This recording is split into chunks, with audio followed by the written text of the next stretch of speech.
राधे राधे। आप सभी का अमृत कथा कहानी चैनल में स्वागत है। आज इस वीडियो में मैं आपको एक प्रेरणादायक कहानी पाप का गुरु कौन है सुनाऊंगी। इसी समय काशी शिक्षा की नगरी कही जाती थी। एक बार की बात है, एक पंडित जी ने अपने बालक को भी शास्त्रों का अध्ययन के लिए काशी भेजा। सभी शास्त्रों का अध्ययन करने के बाद बालक अपने गांव लौटा।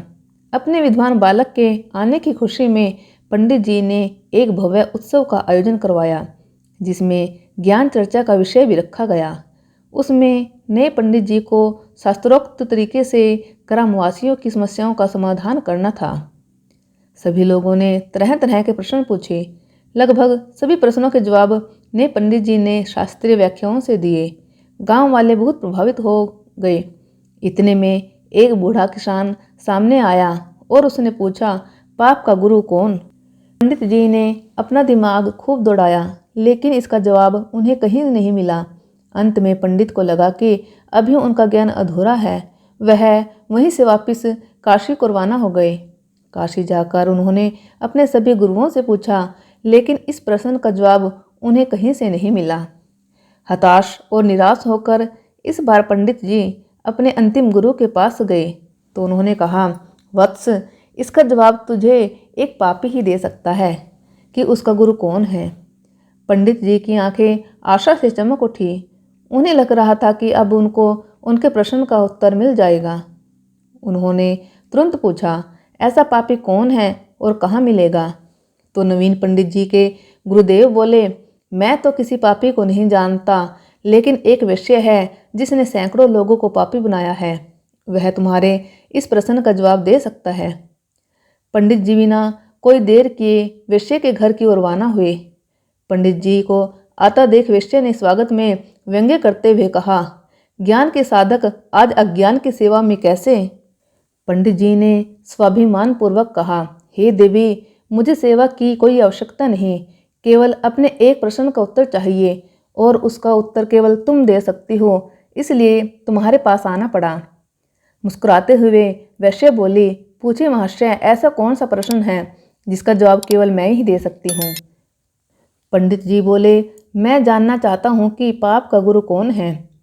वेश्या ठहाका लगाकर हंसी और फिर गंभीर होकर बोली, महाशय, इसके लिए आपको कुछ दिन यहाँ रहना पड़ेगा।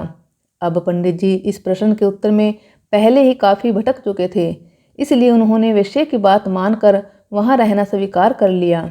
लेकिन पंडित जी बोले, हे देवी, मैं यहाँ रह तो लूँगा, लेकिन खाना पीना अपने खुद के हाथ का बनाया ही लूँगा। वेश्या बोली, जी जरूर। इस तरह 4 दिन बीत गए। प्रतिदिन पंडित जी खाना बनाते और अपनी पेट पूजा करते थे। आखिर परेशान होकर पंडित जी ने वेश्या से पूछ ही लिया, हे देवी, मुझे मेरे प्रश्न का जवाब कब मिलेगा?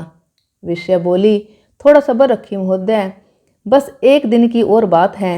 उसी दिन पंडित जी का खाने पीने का सामान भी खत्म हो गया। वेश्या का ठिकाना गांव से काफ़ी दूर था। उस पर भी भयंकर गर्मी और चिलचिलाती धूप देखकर पंडित जी ने सोचा, शाम को बाजार जाकर सामान लाऊंगा। सुबह से भूखे पंडित जी अपनी पोथियों के पन्ने पलट रहे थे। तभी अचानक वेश्या का आगमन हुआ। वेश्या बोली, पंडित जी, आप अकेले खाना बनाते हैं, कितने परेशान हो जाते हैं। एक काम कीजिए, कल से नहा धोकर आपके लिए खाना मैं ही बना दिया करूँगी। इससे मुझे भी आपकी सेवा का कुछ पुण्य मिल जाएगा और भोजन के साथ दक्षिणा में मैं आपको एक सोने की मुहर दूंगी। पहले तो पंडित जी ने आनाकानी की, किंतु मुफ्त का खाना और साथ में सोने की मुहर का विचार कर पंडित जी ने वेश्या का प्रस्ताव मान लिया। उसी दिन शाम को वेश्या ने तरह तरह के पकवान बनाए और पंडित जी की सेवा में उपस्थित हुई। भोजन की थाल पंडित जी के सामने परोसा गया, लेकिन जैसे ही पंडित जी ने खाने के लिए अपना हाथ आगे बढ़ाया, वेश्या ने थाल पीछे खींच लिया। वेश्या के इस व्यवहार से पंडित जी क्रोधित हो गए और तिल मिलाकर बोले, ये क्या मजाक है? वेश्या ने विनम्रतापूर्वक कहा, श्रीमान, यही आपके प्रश्न का उत्तर है। पंडित जी, मैं कुछ समझा नहीं। वेश्या ने समझाते हुए कहा, महाशय, क्या केवल स्नान कर लेने मात्र से कोई पवित्र हो जाता है? क्या मेरी अपवित्रता केवल इतनी ही है जो केवल स्नान करके मिटाई जा सकती है?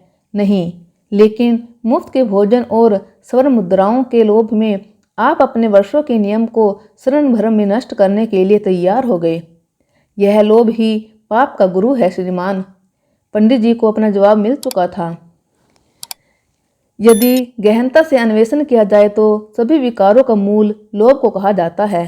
फिर भी सुविधा की दृष्टि से विकारों को 5 प्रकार के विकार में विभाजित किया गया है।